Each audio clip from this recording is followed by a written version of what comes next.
नमस्कार दोस्तों, मैं हूं परवीन सानी।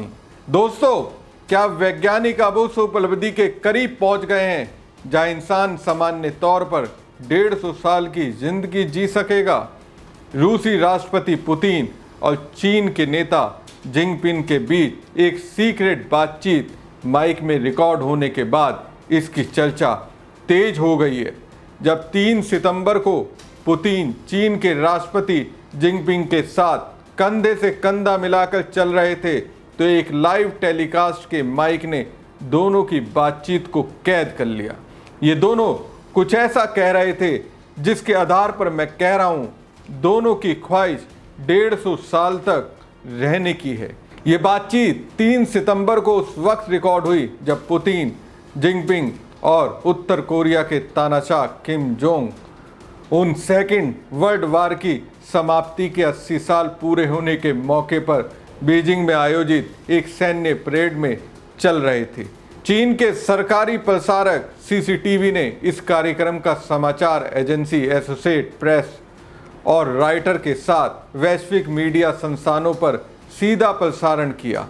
सीसीटीवी ने बताया कि इस कवरेज को टीवी पर 40 करोड़ से ज़्यादा बार देखा गया, जबकि ऑनलाइन 1 अरब 90 करोड़ बार देखा गया। दोस्तों, जब पुतिन और जिनपिंग 150 साल तक जीने के बारे में बात कर रहे थे तो उनकी बात सुनकर किम जोंग मुस्कुराते नजर आए। माइक्रोफोन में रिकॉर्ड हुई बातचीत में दोनों नेता किसी बायोटेक्नोलॉजी की बात करते सुनाई दिए गए।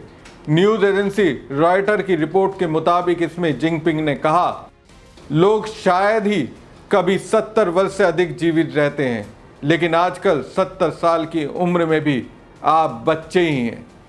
इस पर पुतिन के ट्रांसलेटर का चीनी भाषा में ये कहते सुना गया कि बायोटेक्नोलॉजी लगातार विकसित हो रही है।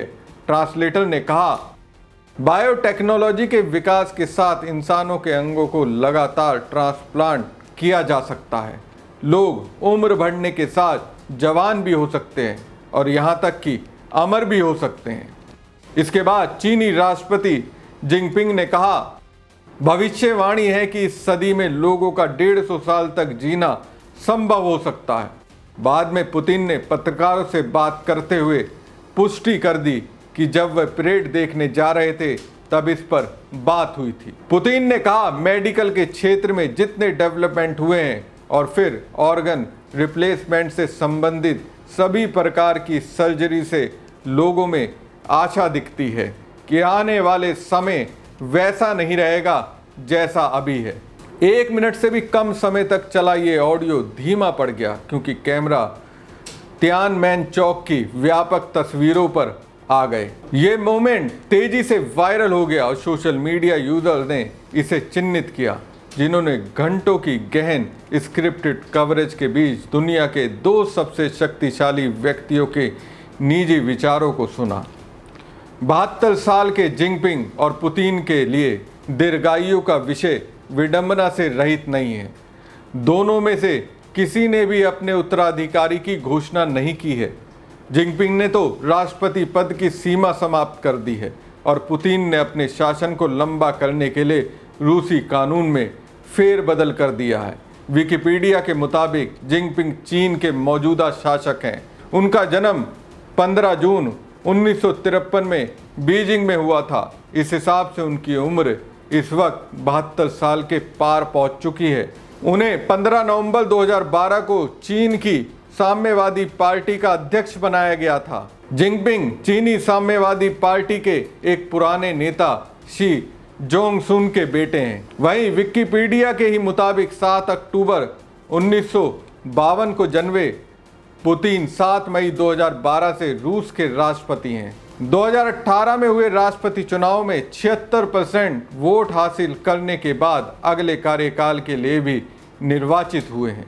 इसके पहले 2000 से 2008 तक रूस के राष्ट्रपति और 1999 से 2000 और 2008 से 2012 तक रूस के प्रधानमंत्री रह चुके हैं। हालांकि विशेषज्ञों का कहना है कि दरअसल लंबे समय तक जीने और अमर होने का ख्वाब कोई नया नहीं है।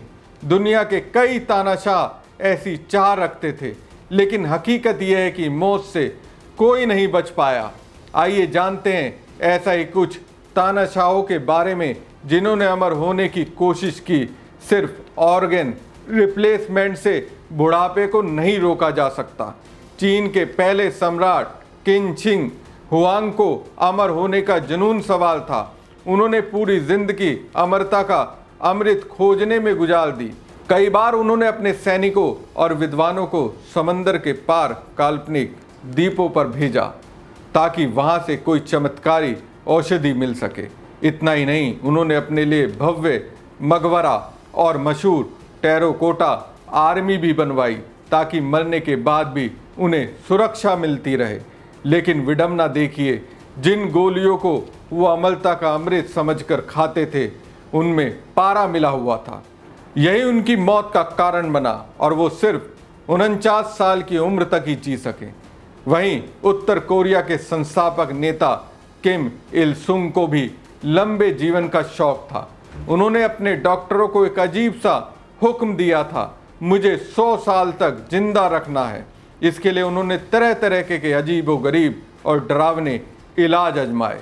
उनकी निजी डॉक्टर किम शो योंग, जो 1992 में साउथ कोरिया भाग गई, बताती हैं कि उनके लिए लंबी उम्र वाली रिसर्च सेंटर तक बनाया गया था, लेकिन सारी मेहनत बेकार गई।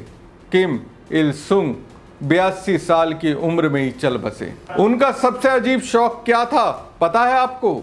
20-22 साल के नौजवानों से खून की चढ़ाई यानी ब्लड ट्रांसफ्यूजन, और जिनसे खून लिया जाता था उन्हें पहले बढ़िया और पौष्टिक खाना खिलाया जाता था। किम इल सुंग को एक और चीज बेहद पसंद थी, बच्चों को मस्ती करते, नटखट हरकतें करते देखना।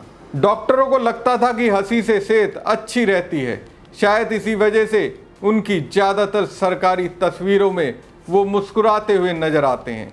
दिलचस्प बात यह है कि उत्तर कोरिया में आज भी उन्हें हमेशा जिंदा घोषित किया गया है।